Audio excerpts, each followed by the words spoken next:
Bien, ahora lo que vamos a hacer es representar este número complejo que se encuentra en el segundo cuadrante. ¿Por qué en el segundo cuadrante?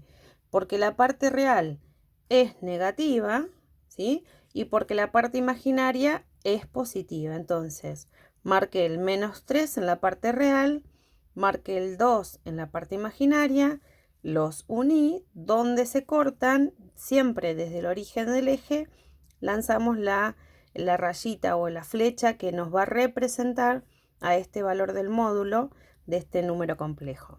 Ahora, tenemos que tener presente que así como en este primer cuadrante el alfa era desde la horizontal, desde el eje de los reales, hasta tocar el módulo, ¿sí? Que en este caso era este celeste, en este segundo cuadrante tenemos que pensar que ese alfa es lo mismo, es el ángulo que va a ir desde la horizontal hasta tocar ese valor del módulo, ¿sí? Entonces, si queremos calcular ahora este ángulo, ya no vamos a poder utilizar las ecuaciones trigonométricas o las funciones trigonométricas seno, coseno y tangente. ¿Por qué? Porque ya no tengo un ángulo que forme un ángulo recto, ¿sí? Entonces vamos a tener que hacer otra cosa. Primero vamos a hacer, como hicimos antes, el cálculo del módulo, ¿sí? Entonces acá primero vamos a calcular el módulo. El módulo era el ρ, dijimos que era la raíz cuadrada de la parte real al cuadrado, que en este caso va a ser -3 al cuadrado, más la parte imaginaria al cuadrado, en este caso 2 al cuadrado.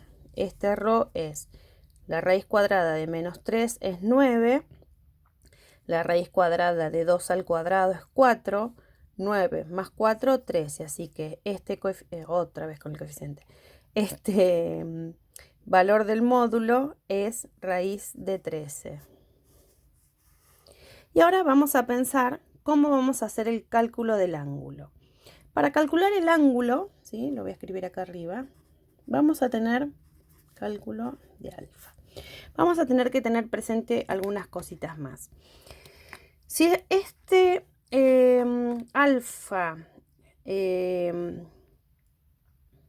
un ángulo que pasó el primer cuadrante, debería tener más de 90 grados, ¿sí? Porque entre el 0 y el 90 estaríamos en el primer cuadrante, como en el ejemplo que hicimos antes, y si ahora estoy en el segundo cuadrante, tiene que tener más de 90. Entonces, tenemos dos opciones. Podemos pensar que calculemos este valor del ángulo que tengo acá, que podría llamar beta, ¿sí? Que si yo lo miro, este ángulo sí forma un triángulo rectángulo, ¿lo ven? Este triángulo rectángulo que me quedó formado acá. Y a este valor de beta le sumemos esta distancia que continúa para este lado, que ya sabemos que son 90 grados, entonces ahí recién vamos a tener el valor del alfa, que es el ángulo que necesitamos poner en la forma trigonométrica.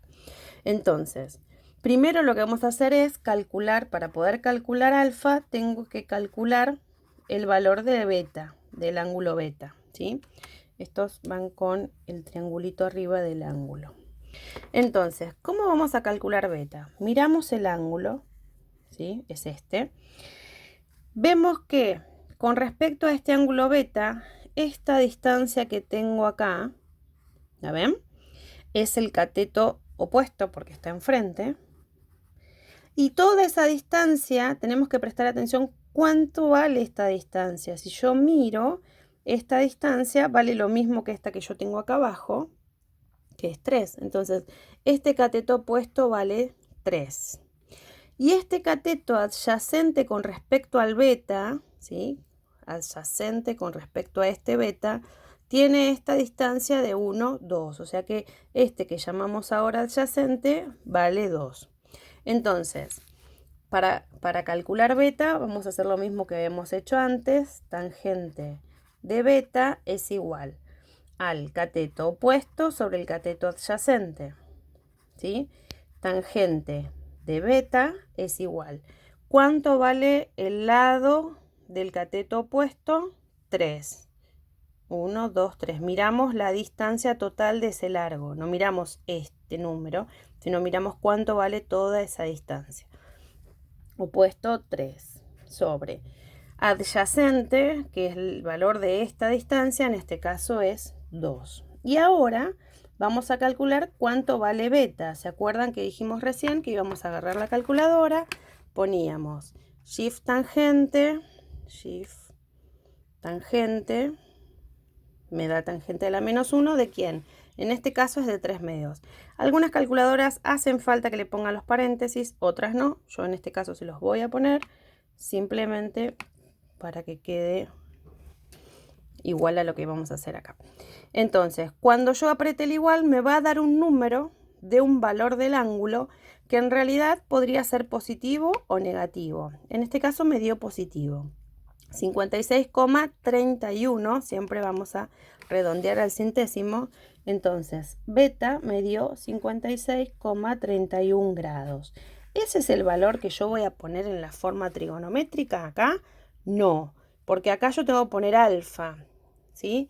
Y alfa estaba formado. Alfa está formado por los 90 grados que tengo desde la horizontal hasta acá, ¿sí? Es decir, alfa va a ser 90 grados más ¿quién? Más en este caso el valor de beta, que es el que calcula en rojo. Entonces, más 56,31 grados, ¿sí? Si a eso le sumamos los 90, nos da un ángulo de 146,31. Y ese sí es el valor de alfa. ¿Por qué? Porque habíamos dicho que alfa tiene que superar los 90 grados. Si alfa me da entre 0 y 90, está mal. Porque si estoy en el segundo cuadrante, tiene que estar entre 0, ¿sí? Que sería el valor que yo tengo acá, 0 grados, y 180 grados, ¿sí? ¿El resultado de alfa me dio entre 0 y 180? Sí, entonces está bien. Otra forma podríamos pensar que este beta, en lugar de ser este, sea este que teníamos de este lado, que también formamos un triángulo rectángulo, pero en ese caso lo que tendríamos que hacer sería, cuando calculemos beta, que sería este de acá ahora, al total, que son 180 grados, al total, que son 180 grados, le restamos ese valor de ese beta y ahí nos quedaría también el valor de alfa. Son dos formas de ver lo mismo. Bien, una vez que tenemos el módulo y el valor de alfa, expresamos la forma trigonométrica. Rho por coseno de alfa más seno de alfa y rho vale raíz de 13 por coseno de 146,31 grados más seno de 146,31 grados. Ahora, de la misma forma que les propuse que hagan ustedes un Z de ejemplo en el primer cuadrante, también lo vamos a hacer para el segundo cuadrante. Entonces, el ejemplo que van a hacer es Z igual menos 5 más I.